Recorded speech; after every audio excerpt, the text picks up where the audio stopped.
Pemirsa, Kota Palembang masih kekurangan jumlah pos damkar sesuai dengan wilayah manajemen kebakaran. Kota Palembang idealnya memiliki sekitar 13 hingga 15 pos damkar. Namun saat ini Palembang hanya memiliki 8 pos damkar. Kota Palembang ini seyogyanya memiliki. Hal ini diungkapkan oleh Kepala Dinas Damkarmat Kota Palembang, Kemas Haikal. Hingga awal Februari 2026 ini, Kota Palembang masih kekurangan jumlah pos damkar sesuai dengan wilayah manajemen kebakaran. Kota Palembang idealnya memiliki sekitar 13 hingga 15 pos damkar, namun saat ini Palembang hanya memiliki 8 pos damkar.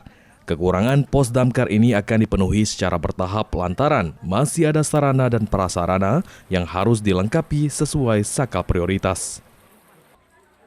Meski begitu, Haikal menegaskan jika pada tahun 2026 ini Damkarmat Kota Palembang akan melakukan penambahan 1 pos yang masih di luar wilayah manajemen kebakaran, yakni di daerah Talang Putri, karena dinilai sangat membutuhkan pos untuk menanggulangi potensi kebakaran bangunan.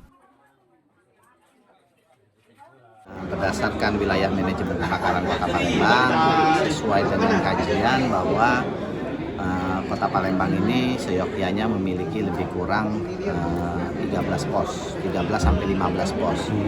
Cuma skala prioritas adalah 13. Sekarang yang kita miliki ini ada 8, jadi masih lebih kurang 5 yang prioritas.